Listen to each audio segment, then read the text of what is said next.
갑자기 울리는 전화벨 소리에 놀란 옥분이는 조심스레 전화기를 들었다. 이태만. 그 이름을 듣는 순간 옥분의 얼굴이 하얗게 질렸습니다. 손에 들고 있던 국자가 덜컹거렸죠. 50년 전 기억이 갑자기 밀려왔습니다. 그 큰 저택의 웅장한 모습, 그 위험 있던 목소리, 넓은 정원과 화려한 응접실, 그리고 쫓겨나던 그날의 아픈 기억까지. 가슴 깊숙이 묻어두었던 상처가 다시 벌어지는 것 같았어요. 과연 옥분 씨가 50년 전에 이태만 저택에서 쫓겨났던 그 사연은 무엇일까요? 그 궁금증을 지금 풀어드리겠습니다. 오늘 이야기는 가슴을 울리는 감동적인 이야기입니다. 반전의 이야기 끝까지 들어보시면 눈물 나실 겁니다. 오늘 사연 시작하기 전에 무료 버튼인 구독, 좋아요 꼭 눌러주세요. 그러면 여러분에게 복이 찾아올 거예요. 사연 시작합니다. 새벽 5시, 이옥분은 어김없이 눈을 떴습니다. 70이 넘은 나이에도 몸은 시계보다 정확했죠. 무릎이 시큰거려도 허리가 아파도 하루도 빠짐없이 시장으로 향하는 발걸음은 변함이 없었습니다. 중앙시장 한복판에 자리한 작은 국밥집. 이곳이 옥분의 인생 전부였어요. 오늘도 한 그릇 정성껏 끓여야지.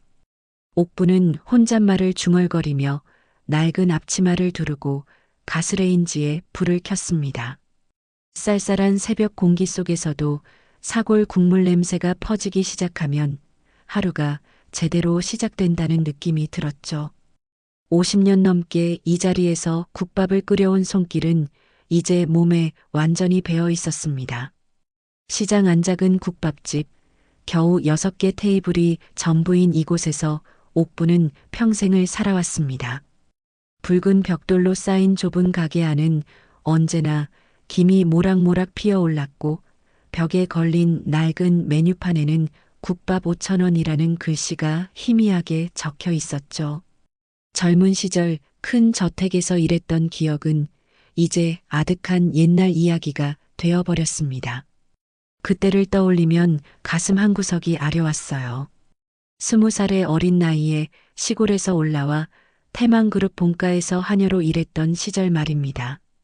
넓은 정원과 화려한 응접실, 그리고 위험 있던 이태만 회장의 모습이 아직도 생생했죠. 하지만 그 모든 것은 갑작스럽게 끝났습니다. 어느 날 갑자기 짐을 싸서 나가라는 통보를 받았을 때의 충격과 당황함을 아직도 잊을 수 없었어요. 그래도 지금이 더 좋아. 옥분은 스스로를 위로하며 무거운 솥뚜껑을 열고 진한 사골 국물을 저어 보았습니다. 밤새 우려낸 국물에서는 구수한 냄새가 진동했죠. 이 냄새만으로도 지나가던 사람들의 발걸음을 멈추게 하는 마법 같은 힘이 있었습니다. 옥분은 국물 맛을 보며 만족스럽게 고개를 끄덕였어요. 할머니, 국밥 하나 주세요. 단골 손님들이 하나 둘 들어오기 시작했습니다. 이른 새벽부터 나와 일하는 시장 상인들, 밤새 일하고 돌아가는 택시기사들, 그리고 출근 전 든든한 한 끼를 찾는 직장인들이 옥분의 주요 고객이었죠. 모두들 바쁜 일상 속에서도 따뜻한 한 그릇의 위로를 찾아 이곳을 찾아왔습니다. 아이고, 김 사장님 오셨네요. 할머니 국밥이 최고라니까요. 다른 데서는 이런 맛 못 내죠. 어머니 손맛이에요. 고맙습니다. 많이 드세요. 오늘도 좋은 하루 되시고요. 옥분은 정성스럽게 국밥을 내어주며 환한 미소를 지었습니다. 하얀 그릇에 뜨거운 국물을 가득 부어주고 집에서 담근 깍두기와 김치를 곁들여 내오는 모습에서 진짜 어머니의 마음이 느껴졌죠. 손님 한 분 한 분에게 진심을 담아 인사하는 모습, 그리고 국밥 한 그릇에도 온 정성을 다하는 모습이 옥분만의 특별함이었습니다. 할머니, 여기 추가요. 네, 금방 가져다 드릴게요. 아침 시간은 언제나 바빴습니다. 옥부는 쉴 틈 없이 움직이며 손님들을 맞았죠. 뜨거운 김이 올라오는 주방에서 구슬땀을 흘리면서도 얼굴에는 항상 미소가 떠나지 않았습니다. 이런 평범한 일상, 이런 소소한 행복이 옥분에게는 가장 소중한 시간이었어요. 오전 시간이 지나면서 손님들이 하나둘 빠져나갔습니다. 옥부는 빈 그릇들을 정리하며 잠시 숨을 고르려고 했어요. 그런데 바로 그때 오전 10시쯤 평소보다 한산해진 시간에 갑자기 전화벨이 울렸습니다. 따르르르르. 낡은 전화기에서 나는 벨소리가 유독 크게 들렸죠. 옥부는 국자를 든 손을 잠시 멈추고 전화기를 바라봤습니다. 누구일까요? 이 시간에 전화를 거는 사람은 별로 없었는데 말입니다. 보통은 단골 손님들이 미리 주문하거나 재료 공급업체에서 연락할 때가 전부였거든요. 옥부는 앞치마로 손을 닦고 전화기를 들었습니다. 여보세요? 옥분네 국밥집입니다. 이옥분 씨 맞으십니까? 낯선 남자 목소리였습니다. 정중하지만 어딘지 모르게 긴장된 듯한 톤이었죠. 목소리가 떨리는 것 같기도 하고 뭔가 중요한 이야기를 해야 한다는 듯한 분위기였습니다. 옥부는 고개를 갸웃하며 대답했어요. 네, 맞는데요. 어디서 전화하시는 건가요? 저는 김앤파트너스 법무법인의 변호사 김정민이라고 합니다. 법무법인이라는 말에 옥분의 가슴이 철렁했습니다. 평생 법과는 거리가 먼 삶을 살아온 그녀에게 변호사라는 존재는 뭔가 무서운 일과 연결되어 있다는 느낌이었거든요. 법무법인요? 저는 법적으로 문제될 일은 없는데. 아니, 그런 게 아닙니다. 이태만 회장님의 유언 집행과 관련하여 연락드렸습니다. 이태만, 그 이름을 듣는 순간 옥분의 얼굴이 하얗게 질렸습니다. 손에 들고 있던 국자가 덜컹거렸죠. 50년 전 기억이 갑자기 밀려왔습니다.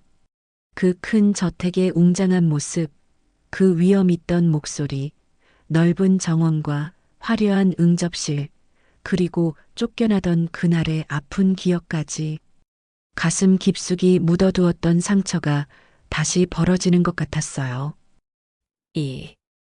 이태만 회장님이라고요? 목소리가 떨렸습니다.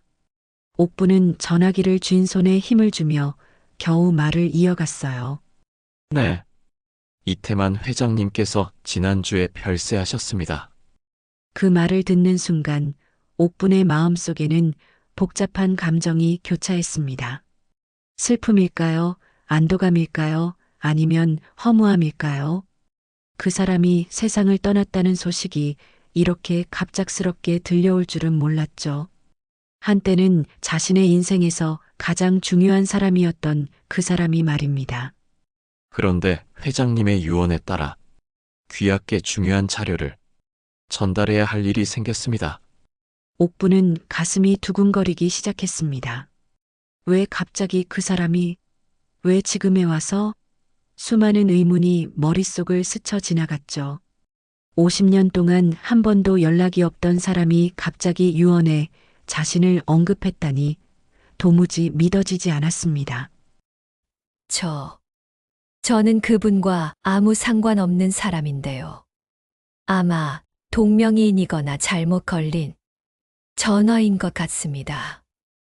옥부는 애써 태어난 척하며 말했지만 목소리는 이미 떨리고 있었어요. 아닙니다. 이옥분 씨. 회장님께서 명확히 지정하셨습니다. 현재 중앙시장에서 국밥집을 운영 중이신 분, 그리고 과거 태만그룹 본가에서 일하셨던 분 맞으시죠? 정확한 정보에 옥부는 더욱 당황했습니다. 어떻게 그 사람이 자신의 현재 상황까지 알고 있었던 걸까요? 50년 동안 한 번도 만나지 않았는데 자신이 무엇을 하며 어디서 살고 있는지까지 알고 있었다니 믿기지 않았어요. 회장님께서는 생전에 이옥분 씨에 대한 이야기를 자주 하셨습니다. 그리고 반드시 찾아서 전해드려야 할 것이 있다고 하셨어요. 전해드릴 것이 있다고요? 네. 회장님의 유언에 따라 귀하께 중요한 자료를 전달하겠습니다. 오늘 오후 2시에 직접 찾아뵙겠습니다. 잠깐요. 저는 정말 그 순간 옥분의 손에서 국자가 바닥에 떨어졌습니다. 쿵 하는 둔탁한 소리와 함께 뜨거운 국물이 사방으로 튀었지만 옥분은 그것도 느끼지 못했습니다. 온몸이 얼어붙은 것 같았거든요. 마음속 깊숙이 묻어두었던 기억들이 갑자기 되살아나고 있었습니다. 전화가 끊어진 후에도 옥분은 한동안 그 자리에 서 있었습니다. 이태만이라는 이름이 계속 머릿속을 맴돌았죠. 과연 무슨 일이 벌어지려는 걸까요? 그리고 그 사람은 왜 자신을 기억하고 있었던 걸까요? 50년 동안 잊고 살아온 과거가 갑자기 현재로 밀려들어오는 것 같았습니다. 오후 2시 정각 국밥집 앞에 검은색 고급 승용차 한 대가 멈춰 섰습니다. 옥부는 창문 너머로 그 차를 바라보며 가슴이 두근거렸어요. 정말로 변호사가 온 것 같았습니다. 차에서 내린 남자는 깔끔한 정장을 입고 서류 가방을 들고 있었죠. 중앙시장에서는 보기 드문 고급스러운 차량이었기에 주변 상인들의 시선도 집중되었습니다.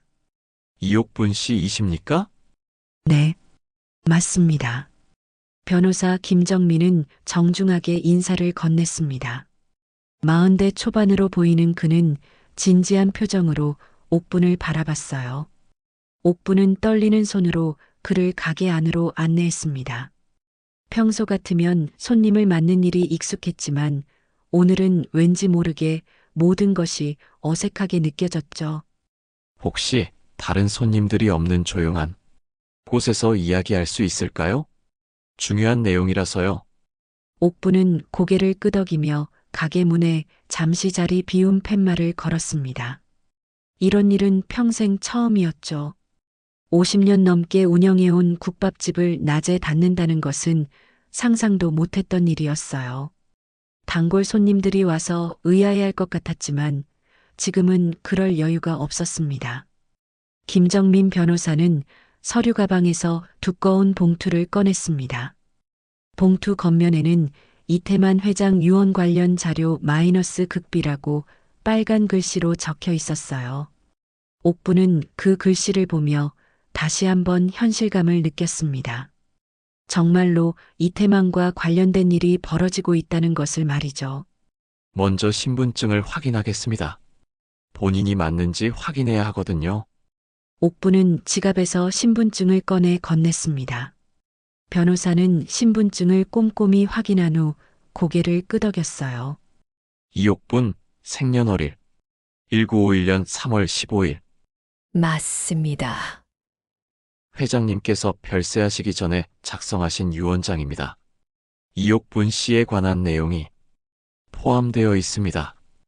변호사는 조심스럽게 유언장을 꺼내 옥분 앞에 놓았습니다.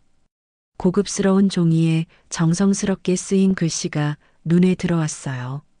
그런데 그 글씨체를 보는 순간 옥분의 얼굴이 굳어졌습니다. 분명히 이태만의 필체였거든요. 50년이 지났어도 잊을 수 없는 그 특유의 글씨체였죠. 옥분은 떨리는 손으로 유언장을 집어들었습니다. 나 이태만은 정신이 온전한 상태에서 이 유언장을 작성한다. 나의 평생에 걸친 죄책감과 후회를 이 유언으로 조금이나마 풀고자 한다. 유언장을 읽어 내려가던 옥분의 눈이 한 줄에서 멈췄습니다. 이옥분에게 나의 모든 재산 중 30%를 상속한다. 그녀는 내가 평생 사랑했지만 지키 못한 여인이다. 이게 무슨... 옥부는 믿을 수 없다는 표정으로 유언장을 다시 읽어봤습니다. 자신의 이름이 분명히 적혀 있었어요.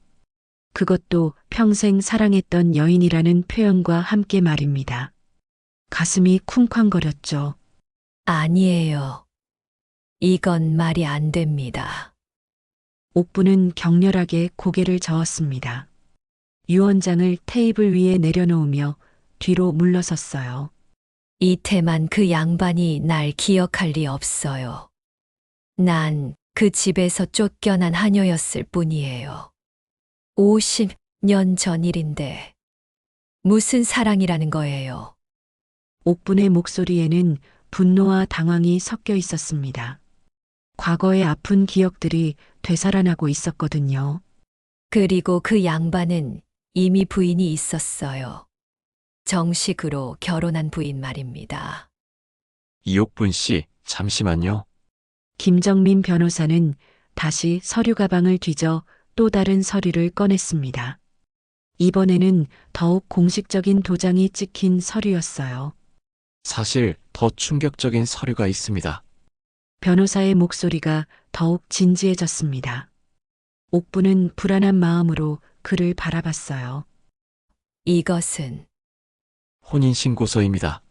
뭐라고요? 옥분의 목소리가 높아졌습니다. 혼인신고서라니 도대체 무슨 소리인지 이해할 수 없어요. 이태만 회장님과 이옥분 씨의 혼인신고서입니다. 1973년 4월 12일에 신고된 것으로 되어 있습니다. 변호사는 서류를 옥분에게 건넸습니다. 옥분은 떨리는 손으로 그 서류를 받아들었어요. 정말로 자신의 이름과 이태만의 이름이 나란히 적혀 있었습니다. 그런데 더 충격적인 것은 신고 날짜였죠. 1973년 4월. 그때는 옥분의 얼굴이 창백해졌습니다. 그 날짜는 자신이 이태만의 집에서 쫓겨나기 정확히 한 달 전이었거든요. 그런데 어떻게 그런 일이 가능한 걸까요?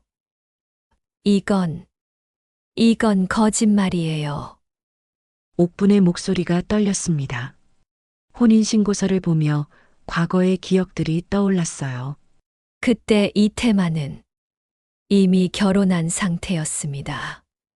저는 그저 그 집에서 일하는 20살의 어린 하녀였을 뿐이었죠. 저는 그 양반과 결혼한 적이 없어요. 이 서류는 분명히 가짜입니다. 하지만 법적으로는 유효한 서류입니다. 관청에 정식으로 등록되어 있거든요. 변호사는 또 다른 서류를 꺼냈습니다. 이것은 당시 호적 등본입니다. 분명히 혼인 관계로 기록되어 있습니다. 옥부는 주저앉을 것 같았습니다. 머릿속이 복잡해졌어요. 도대체 무슨 일이 벌어지고 있는 걸까요? 왜 자신도 모르는 사이에 이런 서류들이 만들어진 걸까요? 그렇다면 그의 첫 번째 부인은 어떻게 된 거예요? 첫 번째 부인은 1973년 2월에 별세하셨습니다. 그 후 한 달 만에 이옥분 씨와 재혼을 하신 것으로 되어 있습니다. 이 말을 듣는 순간 옥분의 머릿속에 번개가 친 것 같았습니다. 그때 저택에 갑자기 슬픔이 감돌았던 이유, 그리고 이태만이 평소보다 더 조용해졌던 이유가 이해되기 시작했어요. 부인이 돌아가셨다는 소식을 하인들에게는 알리지 않았던 거였습니다. 그리고 이것을 보세요. 변호사는 마지막 서류를 꺼냈습니다. 그것은 이태만이 직접 쓴 편지였어요. 옥분아, 내가 너를 지키지 못해서 미안하다. 사회의 시선 때문에 너를 숨겨야 했고, 결국 너를 떠나보내야 했다. 하지만 법적으로만큼은 너를 내 아내로 인정하고 싶었다. 이 서류들이 그 증거다. 언젠가는 진실을 알려주고 싶었지만 용기가 없었다. 용서해다오. 편지를 읽는 옥분의 눈에서 눈물이 흘러내렸습니다. 50년 동안 품고 있던 의문들이 조금씩 풀리기 시작했어요. 왜 그때 갑자기 집에서 나가라고 했는지, 왜 아무 설명도 없었는지. 이 문서에 따르면 이옥분 씨는 이태만 회장님의 법적 아내로 등록되어 있습니다. 따라서 상속권도 당연히 가지고 계십니다. 하지만 저는 이런 걸 원한 적이 없어요. 옥부는 고개를 저었습니다. 이 모든 상황이 믿어지지 않았어요. 회장님 소유 재산 목록입니다. 부동산, 주식, 현금 등을 포함해서 대략 2천억 원 정도의 가치가 있습니다. 그중 30%면 600억 원 정도가 됩니다. 옥부는 그 숫자를 듣고 어지러웠습니다. 600억이라니 상상도 할 수 없는 금액이었어요. 평생 국밥 한 그릇씩 팔아서는 꿈도 꿀 수 없는 돈이었습니다.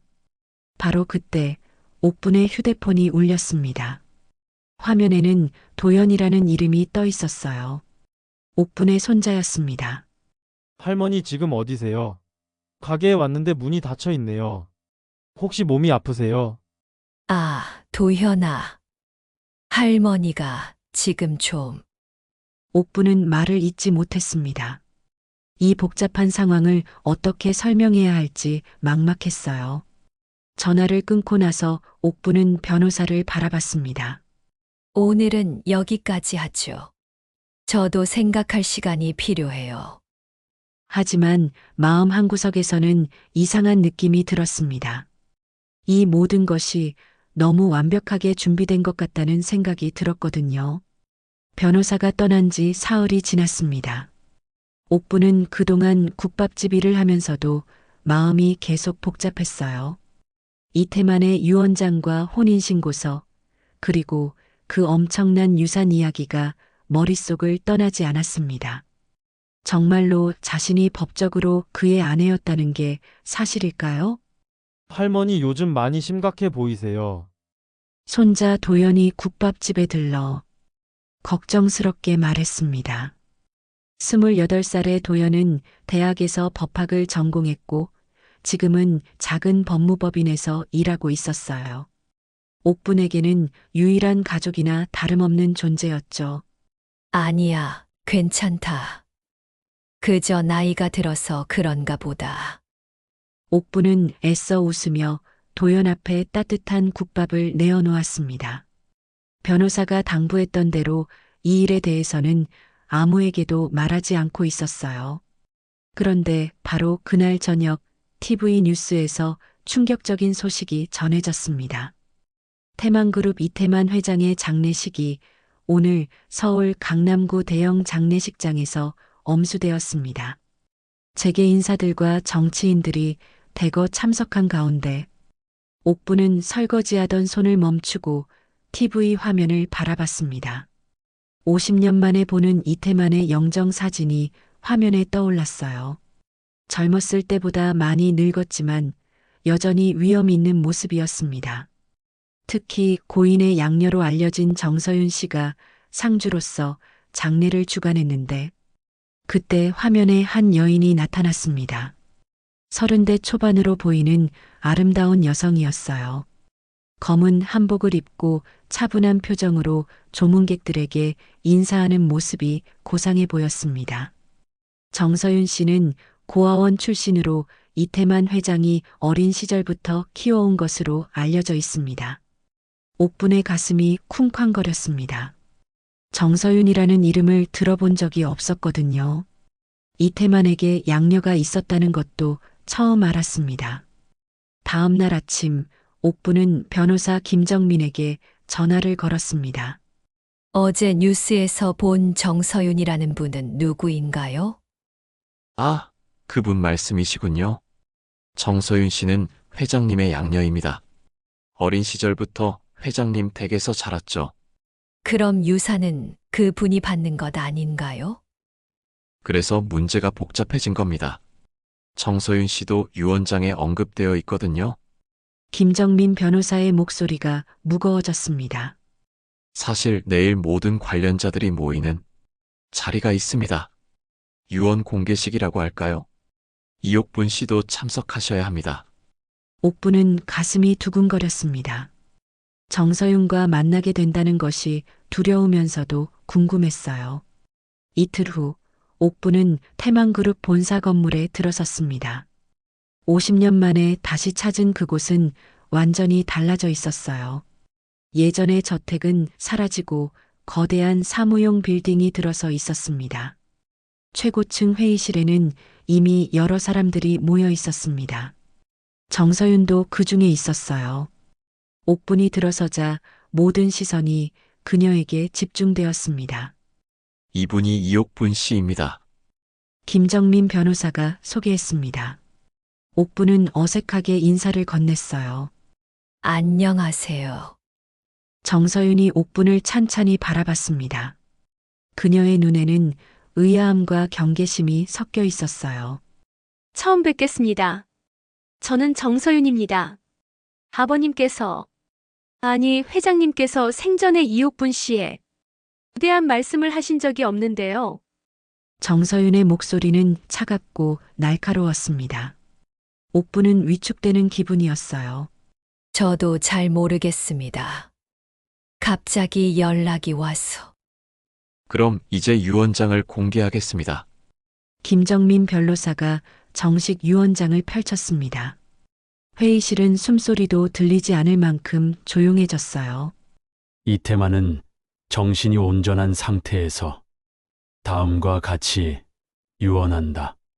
첫째, 정서윤에게 태만그룹 경영권과 재산의 50%를 상속한다. 정서윤의 얼굴에 안도의 표정이 스쳤습니다. 역시 자신이 주요 상속자라는 것을 확인했거든요. 둘째, 이옥분에게 재산의 30%를 상속한다. 회의실이 술렁거렸습니다. 옥분 자신도 놀랐어요. 정말로 자신의 이름이 유언장에 적혀 있었습니다. 셋째, 나머지 20%는 사회에 환원한다.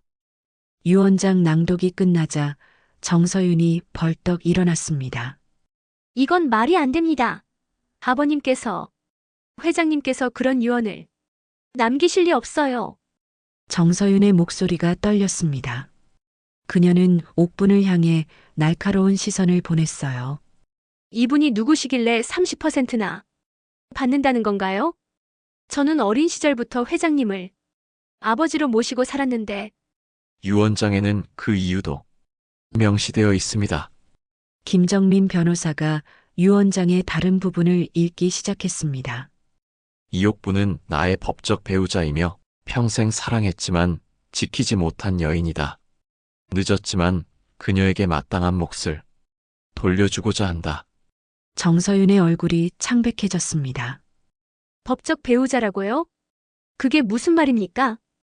혼인신고서입니다. 1973년에 정식으로 등록되어 있습니다. 김정민 변호사가 혼인신고서를 보여주자 정서윤은 더욱 당황했어요. 그럼 저는 뭐가 되는 거죠? 저는 회장님의 딸이라고 생각하고 살아왔는데 정서윤의 목소리에 절망이 섞여 있었습니다. 정서윤 씨는 법적으로는 양녀 관계입니다. 하지만 회장님께서 각별히 아끼셨기에 경영권과 재산의 절반을 물려받게 된 것입니다. 그때 회의실 문이 열리며 한 남자가 들어왔습니다. 20대 후반의 젊은 남성이었어요. 죄송합니다. 늦었습니다. 옥분은 그 목소리를 듣고 깜짝 놀랐습니다. 손자 도연이었거든요. 도현아? 너는 왜 여기에? 안녕하세요, 할머니. 저는 이 사건의 담당 변호사입니다. 도연의 말에 옥분은 더욱 놀랐어요. 도연이 이 일과 관련되어 있었다니 믿을 수 없었습니다. 정서윤이 도연을 보며 미소를 지었습니다. 김도연 변호사님 오셨군요. 이분이 할머니시라고 하셨죠? 네, 맞습니다. 도연의 대답에 정서윤의 표정이 이상하게 변했어요. 그럼 김도연 변호사님께서 이 모든 서류를 조사하신 건가요? 네, 의뢰를 받고 조사했습니다. 누구의 의뢰였나요? 도연이 잠시 망설였습니다. 그건 비밀 유지 의무가 있어서. 정서윤이 옥분을 향해 돌아섰습니다. 그녀의 눈에는 이상한 빛이 돌고 있었어요. 이옥분 씨, 정말 회장님과 그런 관계셨나요? 저는 잘 모르겠습니다. 이 모든 게 갑작스러웠어. 할머니는 그 집의 일꾼이었고 당신은 손님의 딸이었지. 정서윤이 갑자기 말을 끊으며 옥분을 노려봤습니다. 하녀 주제에 정서윤의 갑작스러운 말 변화에 회의실이 얼어붙었습니다. 옥분은 가슴이 아팠어요. 그럼 나는 대체 누구야? 정서윤이 절규하며 주저앉았습니다. 평생 믿고 살아온 모든 것이 흔들리고 있었거든요. 회의실에 무거운 침묵이 흘렀습니다.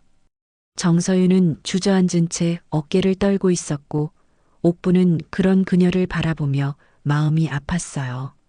같은 남자 때문에 상처받은 두 여인이 이렇게 마주 앉게 된 현실이 참 아이러니했습니다. 정서윤 씨, 진정하세요. 김정민 변호사가 조심스럽게 말을 건넸지만 정서윤은 고개를 들지 않았어요. 저는 처음부터 끝까지 거짓 속에서 살아온 거군요. 아버지라고 부르던 분도 제 정체성도 모든 게 가짜였던 거네요. 정서윤의 목소리에는 깊은 절망이 묻어 있었습니다. 옥부는 그녀에게 다가가 손을 내밀었어요. 아가씨, 그렇게 생각하지 마세요. 이태만 회장님께서 당신을 진심으로 아꼈기에 그런 유언을 남기신 거 아니겠어요? 하지만 정서윤은 옥분의 손을 뿌리쳤습니다. 당신이 뭘 안다고 그런 소리를 하세요? 당신은 50년 동안 아무것도 모르고 살았잖아요. 정서윤이 벌떡 일어나 옥분을 노려봤습니다.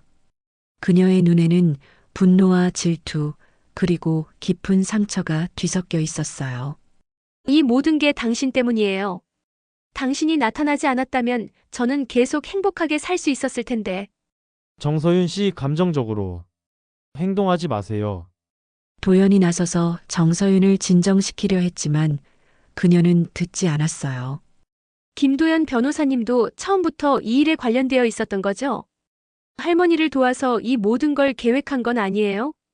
도연의 얼굴이 굳어졌습니다. 저는 단순히 의뢰받은 조사를 했을 뿐입니다. 할머니는 이 일에 대해 아무것도 모르셨어요. 그럼 누가 의뢰한 거예요? 대체 누가 이런 복잡한 일을 만든 거냐고요? 정서윤의 목소리가 점점 높아졌습니다. 그때 김정민 변호사가 또 다른 서류를 꺼냈어요. 사실 회장님께서 별세하시기 전에 저에게 특별한 부탁을 하셨습니다. 모든 사람의 시선이 김정민에게 집중되었습니다. 회장님께서는 생전에 이미 이 모든 상황을 예상하고 계셨습니다. 그래서 혼란을 최소화하기 위해 미리 준비를 해두셨죠. 김정민은 조심스럽게 설명을 이어갔습니다. 회장님께서는 두 분 모두를 위해 최선의 방법을 찾으려고 하셨습니다.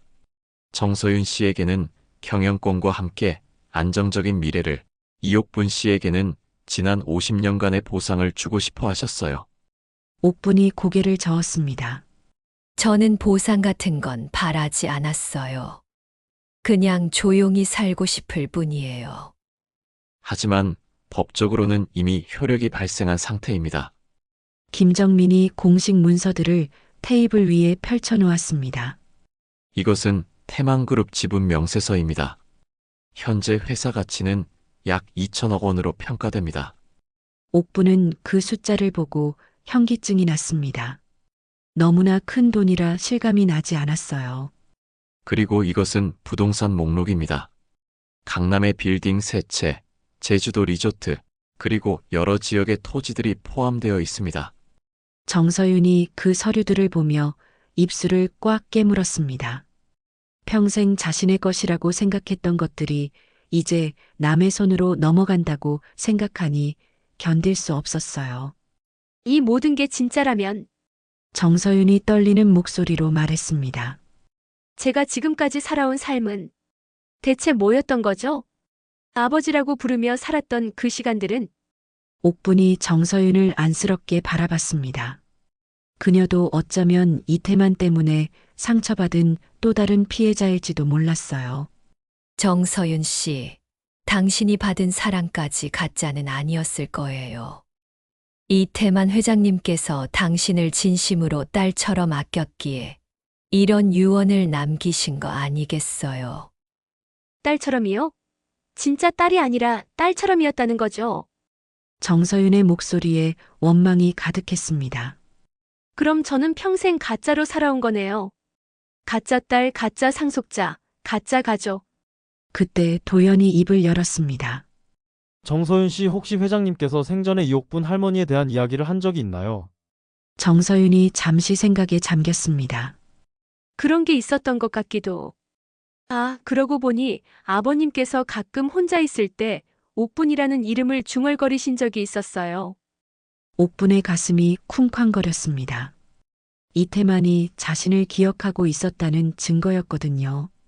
그리고 가끔 오래된 사진을 보시며 한숨을 쉬시는 모습도 봤고요. 그때마다 내가 지키지 못했다는 말씀을 하셨는데 정서윤의 말을 들으며 옥분의 눈에서 눈물이 흘러내렸습니다. 50년 동안 자신을 잊지 않고 있었다니 믿기지 않았어요. 하지만 그렇다고 해서 제가 받아들일 수는 없어요. 정서윤이 갑자기 일어서며 말했습니다. 저는 이 유언장의 효력에 대해 법적 이의를 제기하겠습니다. 분명히 뭔가 잘못된 게 있을 거예요. 김정민 변호사가 고개를 저었습니다. 이의 제기는 가능하지만 모든 서류가 법적으로 완벽합니다.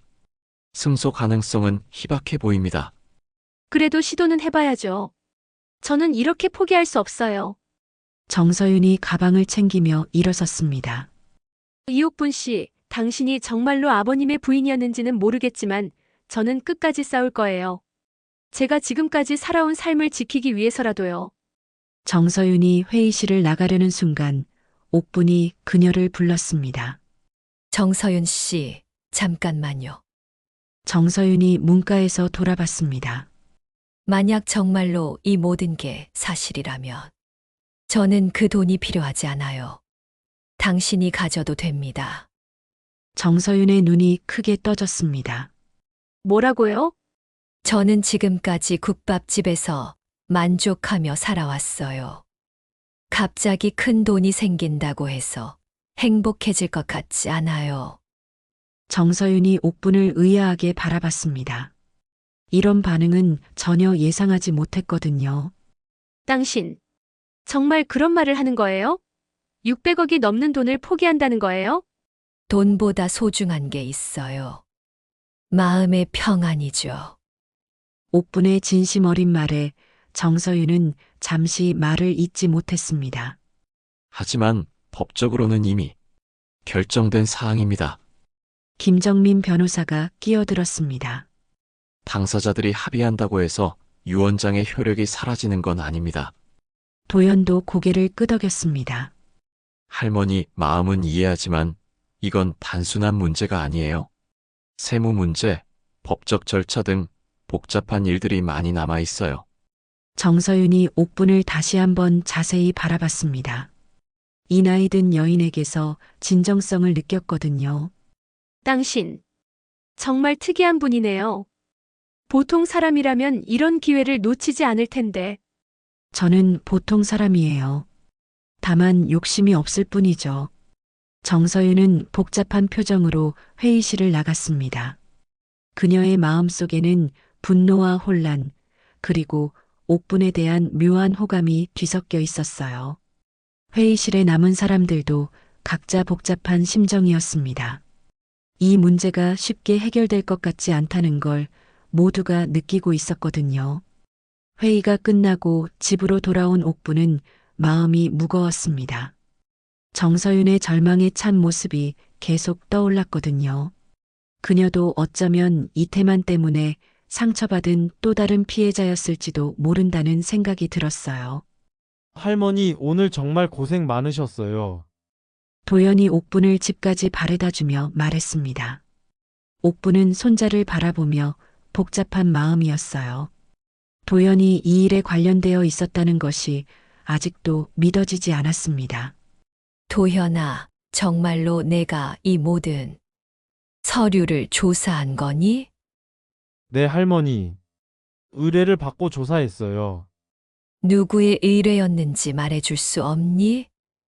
도연이 잠시 망설였습니다.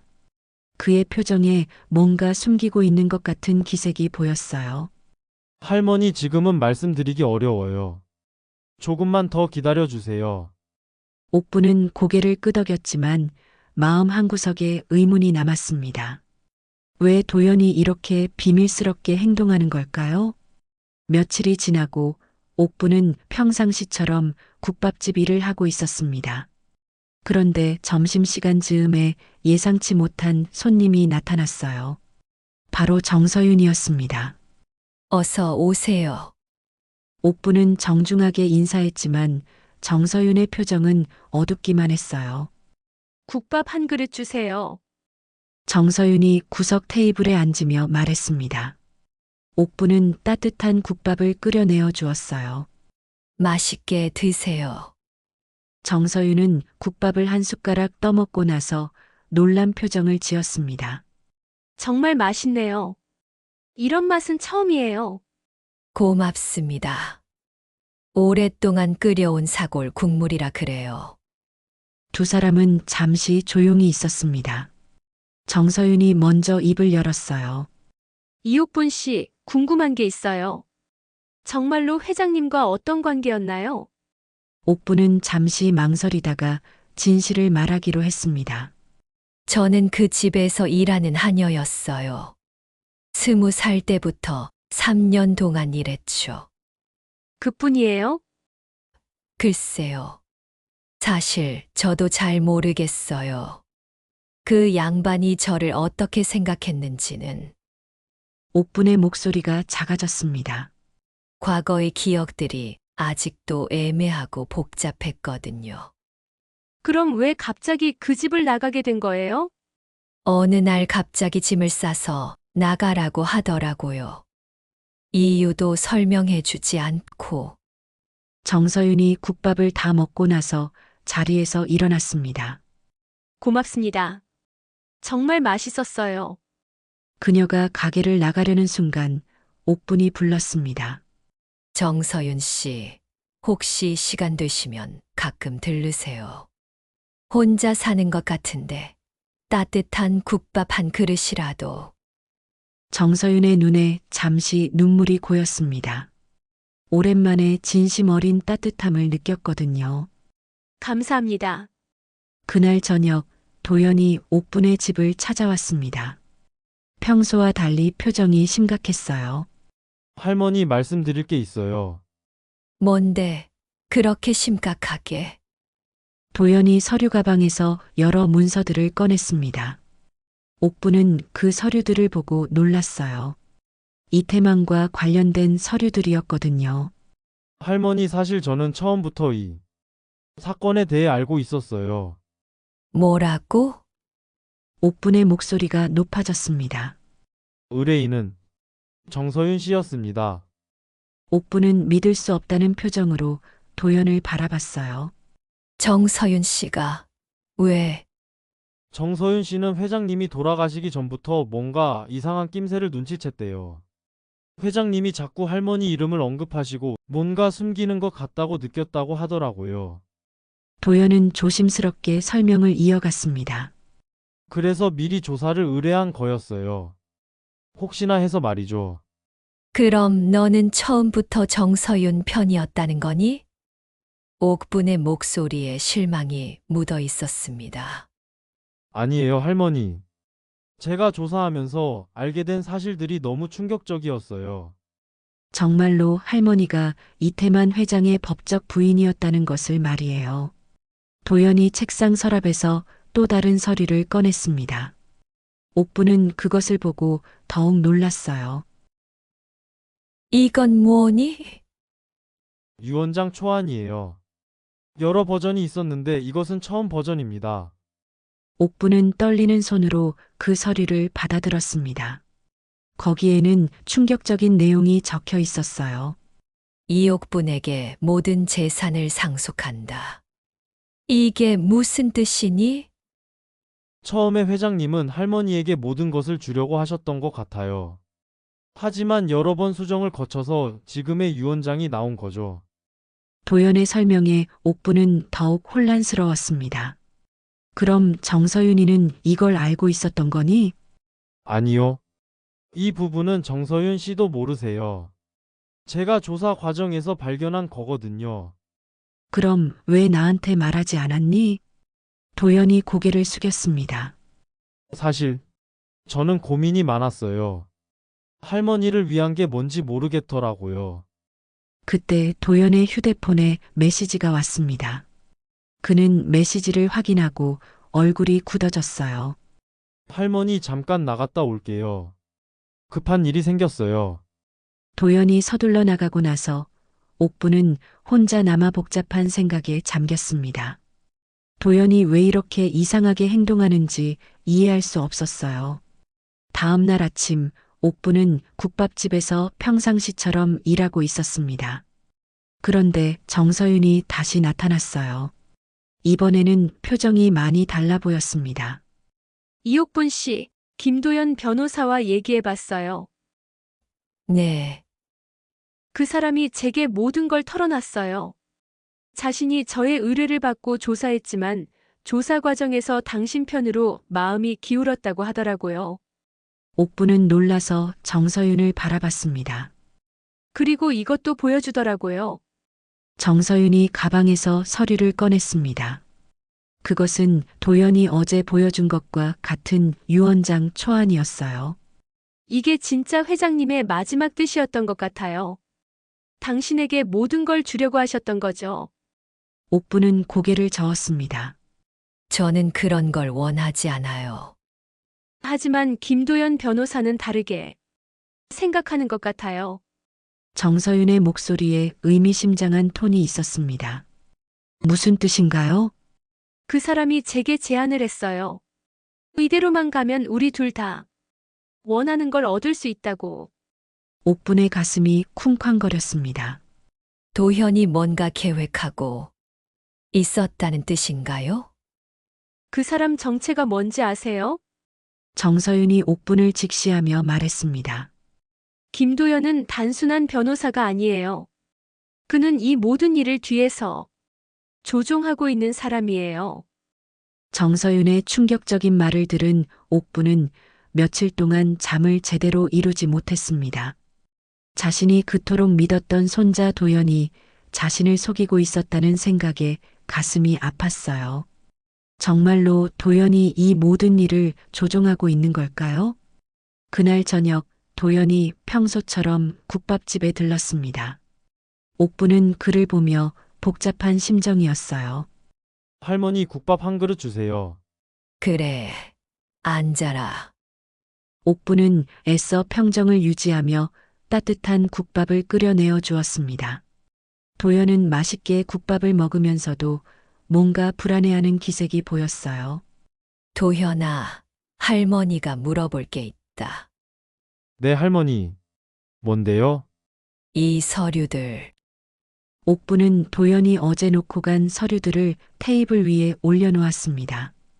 그 중에는 여러 버전의 유언장 초안들이 있었어요. 이걸 어떻게 구한 거니? 도연의 얼굴이 순간 굳어졌습니다. 그건 조사 과정에서 발견한 거예요. 정말로? 옥분의 눈빛이 날카로워졌습니다. 도연은 할머니의 시선을 피하며 대답했어요. 네, 물론이죠. 그럼 이것도 설명해 보렴. 옥분이 또 다른 서류를 꺼냈습니다.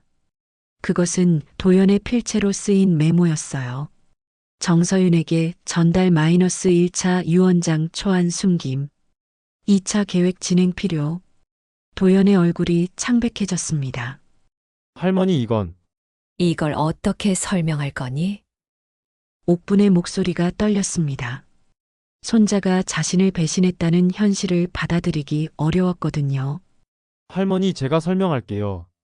도연이 깊은 한숨을 쉬며 입을 열었습니다. 사실 저는 처음부터 정서윤 씨의 편이었어요. 그분이 저에게 의뢰를 했을 때 단순한 조사라고 생각했거든요. 그럼 할머니는? 처음에는 할머니를 그냥 이용하려고 했어요. 정서윤 씨가 유산을 독점하기 위해서 말이죠. 옥분의 눈에서 눈물이 흘러내렸습니다. 하지만 조사를 하면서 진실을 알게 되었어요. 정말로 할머니가 이태만 회장의 법적 부인이었다는 것을. 그랬어. 그때부터 고민이 시작됐어요. 할머니를 위해 하는지 정서윤 씨를 위해 하는지. 도연이 고개를 숙였습니다. 결국 저는 둘 다를 도우려고 했어요. 하지만 그게 더 큰 혼란만 만들었네요. 바로 그때 가게 문이 열리며 김정민 변호사가 들어왔습니다. 그의 표정이 매우 심각했어요. 이옥분 씨, 도연 씨, 급히 만나야 할 일이 생겼습니다. 무슨 일인가요?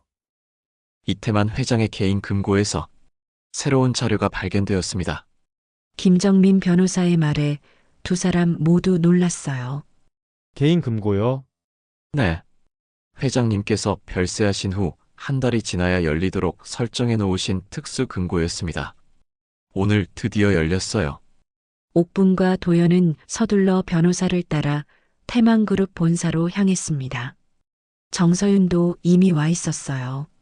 지하에 있는 특수 금고실은 마치 은행 금고처럼 견고해 보였습니다. 금고 문이 열려 있었고 안에는 여러 상자들이 놓여 있었어요.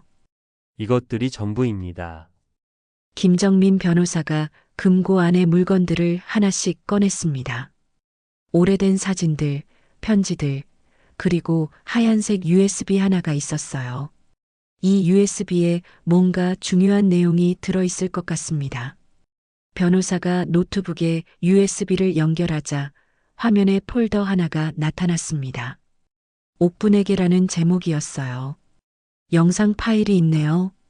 김정민이 영상 파일을 실행하자 화면에 이태만의 모습이 나타났습니다. 많이 늙고 야윈 모습이었지만 여전히 위험 있는 그의 모습이었어요. 옥분아, 이 영상을 보고 있다면 나는 이미 세상을 떠났을 것이다. 이태만의 목소리가 울려 퍼지자 옥분의 눈에서 눈물이 흘러내렸습니다. 50년 만에 듣는 그의 목소리였거든요.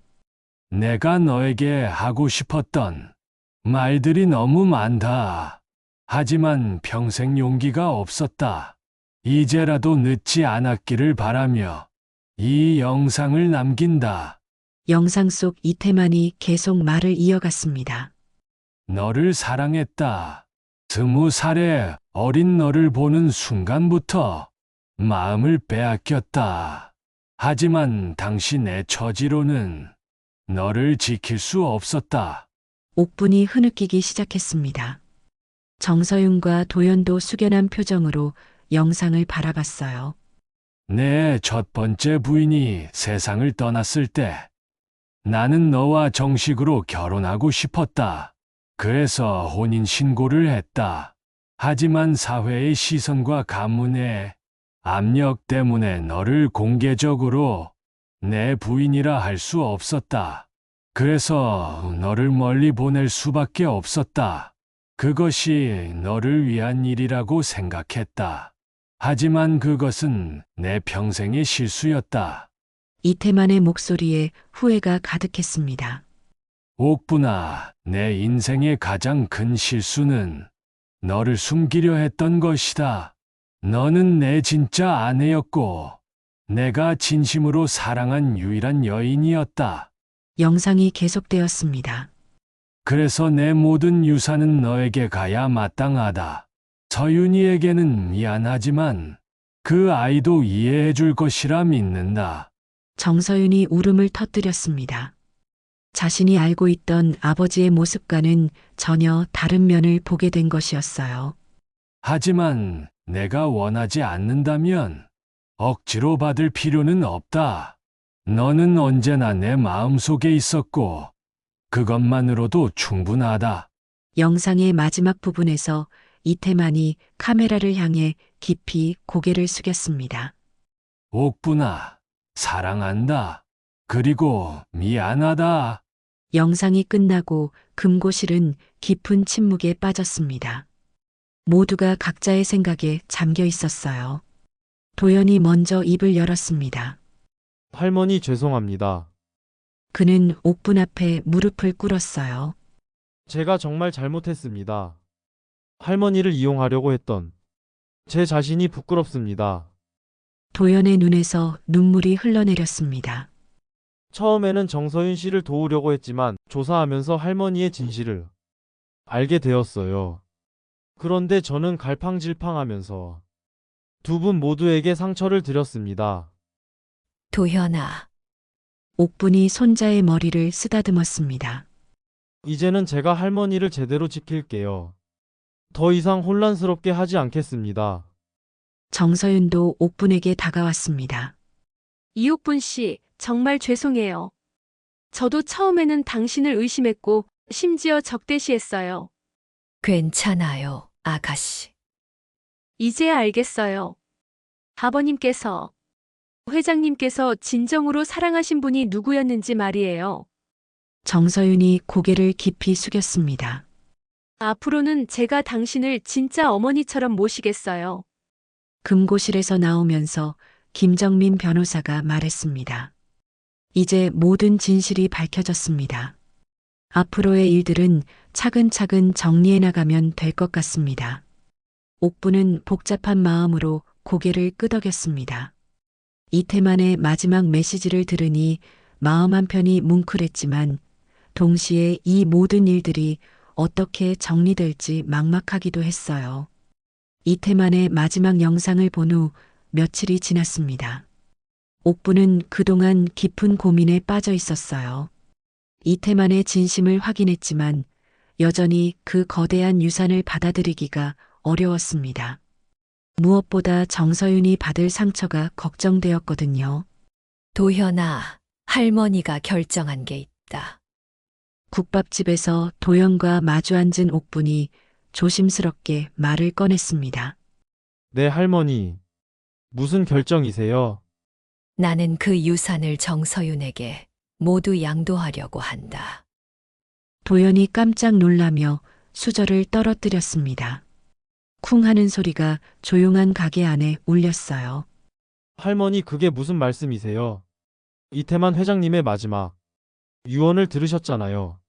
할머니가 그분의 진짜 아내라고. 들었다. 하지만 그 아이가 더 필요해 보인다. 나는 이미 충분히 행복하게 살고 있어. 옥분의 마음은 확고했습니다. 정서윤이 평생 아버지라고 믿고 살아온 이태만에게서 모든 것을 빼앗기는 것을 보고 싶지 않았어요. 그 아이의 절망에 찬 눈빛을 잊을 수 없었습니다. 하지만 할머니, 법적으로 법보다 마음이 더 중요하다. 그 아이는 어린 시절부터 이태만 회장을 아버지로 여기며 살았어. 나는 그저 과거의 인연일 뿐이야. 도연은 할머니의 굳은 의지를 보며 더 이상 말릴 수 없음을 깨달았습니다. 알겠어요, 할머니. 하지만 신중하게 결정하세요. 다음 날 옥부는 정서윤에게 연락해서 국밥집에서 만나자고 했습니다. 정서윤은 약속 시간보다 일찍 도착해서 구석 테이블에 앉아 있었어요. 그녀의 얼굴에는 며칠 동안의 고민으로 지친 기색이 역력했습니다. 이옥분 씨, 무슨 중요한 이야기가 있다고 하셨는데요? 그래요. 사실 내가 결심한 게 있어요. 옥부는 정성스럽게 끓인 따뜻한 국밥을 정서윤 앞에 놓고 마주 앉았습니다. 국물에서 피어오르는 김이 두 사람 사이를 흐릿하게 가렸어요. 나는 이태만 회장님의 유산을 모두 당신에게 양도하려고 해요. 정서윤이 국밥을 떠먹다가 깜짝 놀라며 수저를 놓았습니다. 뭐라고요? 그게 무슨 농담이시죠? 진심이에요. 당신이 그분의 진짜 딸이나 다름없어요. 어린 시절부터 함께 살았고 회사 일도 도와왔잖아요. 정서윤의 눈이 흔들렸습니다. 이런 반응은 전혀 예상하지 못했거든요. 하지만 법적으로는 당신이 정식 부인이세요.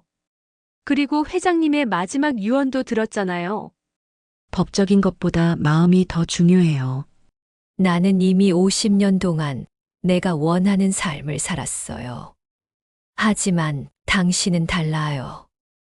옥분의 진심 어린 말에 정서윤의 눈에 눈물이 고였습니다. 저는 정말 아무것도 모르겠어요. 제가 누구인지 어디서 왔는지 모든 게 혼란스러워요. 정서윤의 목소리가 떨렸습니다. 지난 몇 주 동안 자신의 정체성에 대한 혼란이 그녀를 괴롭혀왔거든요. 아가씨, 힘들었죠. 옥분이 정서윤의 손을 잡았습니다. 그 손길에서 따뜻함이 전해졌어요. 저는 평생 아버님을 진짜 아버지라고 생각하고 살았어요. 하지만 이제 와서 보니 저는 그냥 고아원에서 온 아이일 뿐이었던 거네요. 정서윤이 울음을 터뜨리기 시작했습니다. 감사해요. 정말 감사해요. 하지만 그때 정서윤이 가방에서 작은 보석함을 조심스럽게 꺼냈습니다. 낡고 오래된 보석함이었어요. 사실 제가 보여드리고 싶은 게 있어요. 어쩌면 중요한 단서가 될지도 모르거든요. 정서윤이 보석함을 열자 그 안에서 옥팔찌 하나가 나왔습니다. 세월이 많이 흘러 빛이 바랬지만 여전히 아름다운 옥팔찌였어요. 팔찌 안쪽에는 작은 글씨로 뭔가가 새겨져 있었습니다. 이건 제가 고아원에서 가져온 유일한 물건이에요. 아마 친어머니가 남겨주신 것 같아요. 옥부는 그 옥팔찌를 보는 순간 얼굴이 하얗게 질렸습니다. 손이 심하게 떨리기 시작했어요. 이 팔찌는 팔찌 안쪽을 보세요. 뭔가 새겨져 있어요. 정서윤이 팔찌를 옥분에게 건넸습니다. 옥분은 떨리는 손으로 팔찌를 받아 자세히 들여다봤어요. 팔찌 안쪽에는 작은 글씨로 이렇게 새겨져 있었습니다. 1998 15이연. 옥분이 그 글씨를 읽는 순간 팔찌가 손에서 떨어져 바닥에 떨어졌습니다. 딸랑하는 소리와 함께 팔찌가 바닥을 굴렀어요. 이연이라고? 옥분의 목소리가 떨렸습니다. 그 이름을 듣는 순간 25년 전의 기억이 홍수처럼 밀려왔거든요. 네. 아마 제 원래 이름인 것 같아요. 고아원에서는 정서윤이라고 불렀지만 이 팔찌에는 이연이라고 새겨져 있어요. 정서윤이 바닥에 떨어진 팔찌를 주워들며 말했습니다. 옥부는 벌떡 일어나면서 의자가 넘어졌습니다. 쿵 하는 큰 소리에 정서윤도 깜짝 놀랐어요. 이옥분 씨, 왜 그러세요? 얼굴이 완전히 하얗게 질렸는데. 이연이. 내 딸 이름이 이연이야. 옥분이 중얼거리며 자신의 가슴을 짚었습니다. 심장이 터질 것 같았어요. 뭐라고요? 딸이라고요? 나는 25년 전에 딸을 낳았어. 그 아이 이름을 이연이라고 지었어. 연꽃처럼 맑고 아름답게 자라라고. 옥분의 목소리가 점점 작아졌습니다. 그리고 그 아이를 고아원에 맡길 때 내가 직접 만든 옥팔찌를 품에 넣어줬어. 혹시라도 나중에 찾을 수 있을까 봐서. 정서윤이 믿을 수 없다는 표정으로 옥분을 바라봤습니다. 그럼 설마 그 팔찌 내가 만든 거야. 아이가 태어나기 전에 직접 새겼어. 1998년 9월 15일. 그날이 내가 태어난 날이야. 옥분이 떨리는 손으로 정서윤의 손을 잡았습니다. 이연아. 내 딸 이연이구나. 엄마, 정말 엄마인가요? 정서윤의 눈에서 눈물이 쏟아지기 시작했습니다. 그래.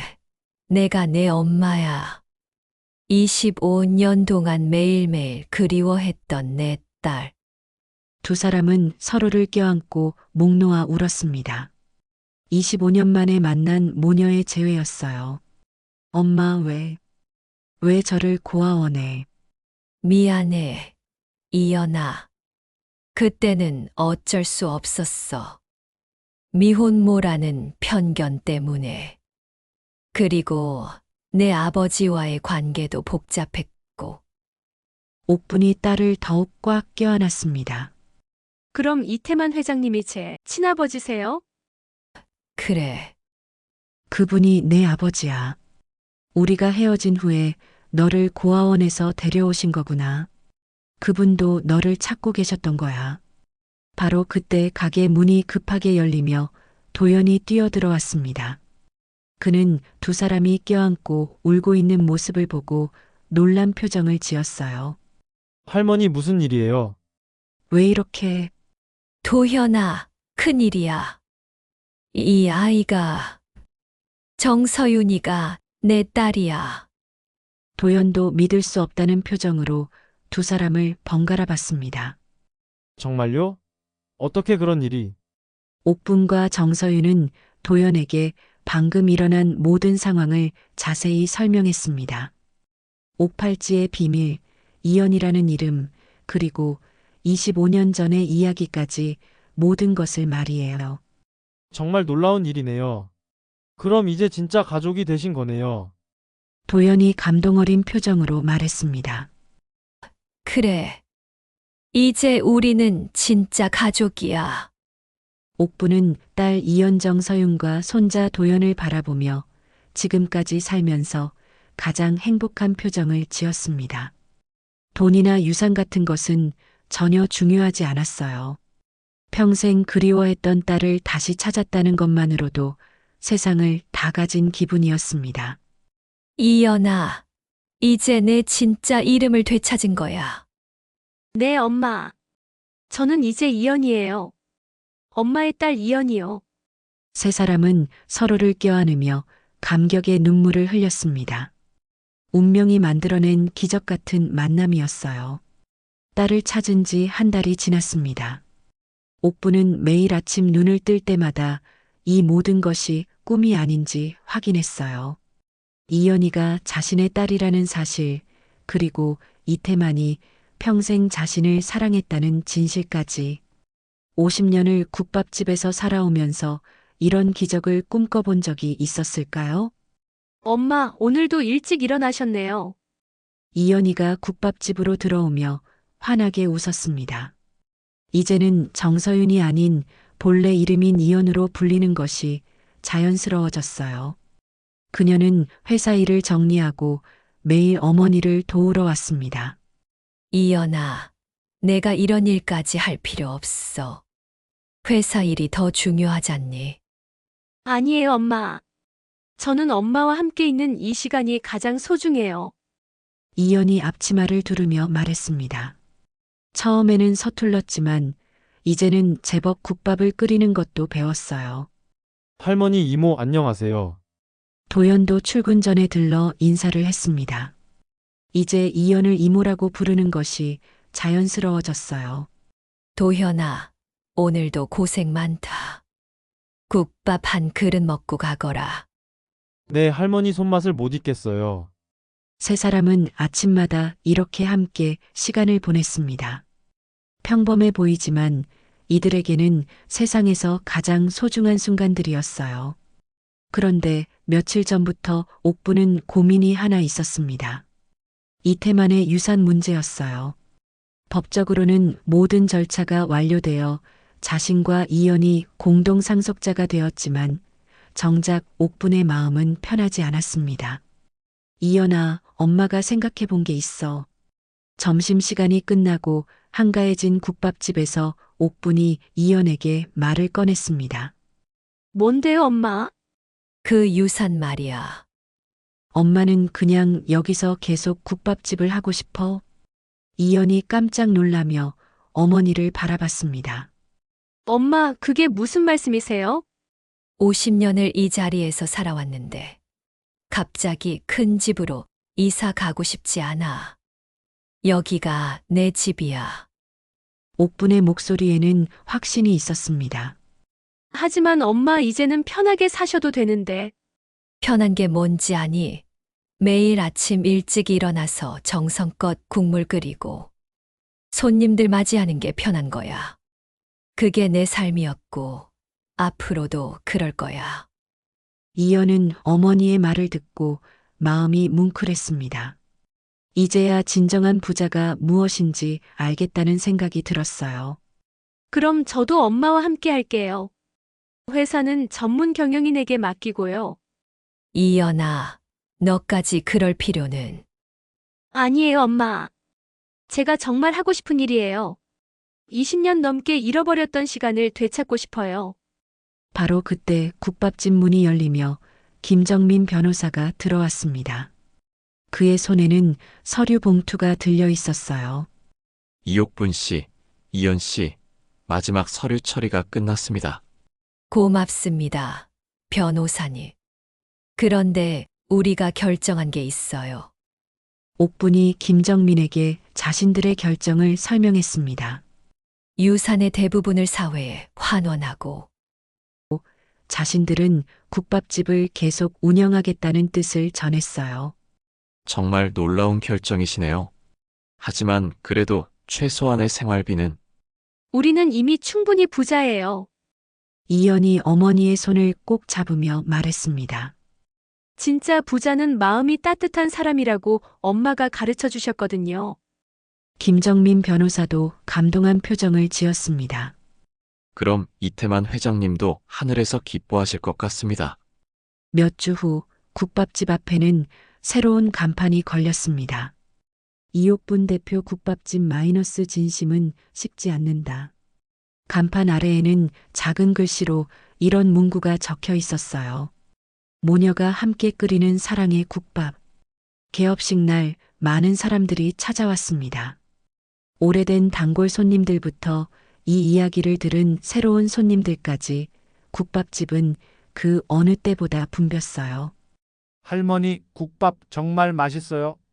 어머님, 딸분과 함께 하시니까 더 맛있는 것 같아요. 손님들의 칭찬에 옥분과 이연은 행복한 미소를 지었습니다. 엄마 정말 행복해요. 나도 그래. 이연아, 이게 진짜 행복이구나. 저녁이 되어 손님들이 모두 떠나고 세 사람은 테이블에 둘러앉아 따뜻한 국밥을 나누어 먹었습니다. 할머니 정말 대단하세요. 50년을 이 자리를 지켜오시다니. 도연이 감탄하며 말했습니다. 그게 뭐가 대단하니? 그냥 하루하루 성실하게 살았을 뿐이야. 아니에요, 할머니. 그 성실함이 하늘을 감동시킨 거예요. 이연이 어머니의 손을 잡으며 말했습니다. 엄마의 따뜻한 마음이 이 모든 기적을 만들어낸 거라고 생각해요.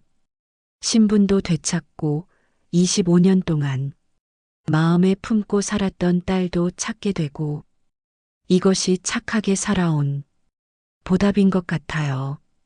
옥분의 눈에 눈물이 고였습니다. 하지만 이번에는 슬픔이 아닌 감사의 눈물이었어요. 그래, 인생은 정말 알 수 없구나. 늙음하게 이런 선물을 받게 될 줄이야. 할머니 이제 시작이에요. 우리 가족은 앞으로 계속 행복할 거예요. 도연도 밝게 웃으며 말했습니다. 그래, 이제 우리 가족에게는 평화와 행복만 있을 거야. 웃음이 끊이지 않을 거고. 다음 날 아침 옥분은 어김없이 새벽 5시에 일어났습니다. 하지만 이제는 혼자가 아니었어요.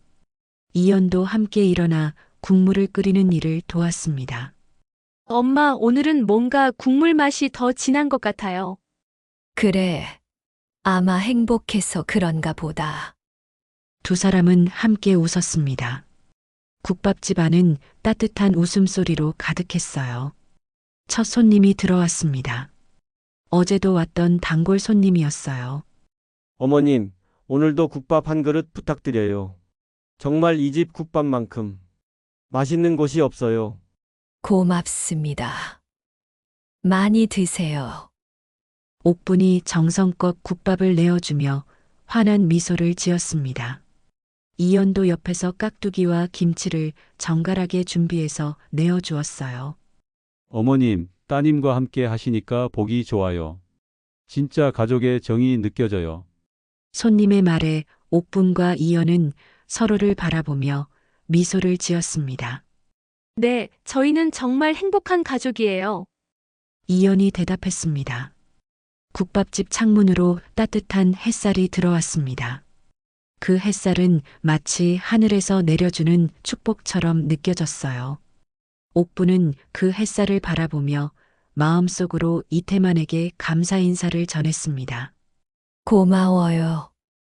우리 딸을 지켜주시고 마지막에 우리를 다시 만나게 해주셨어.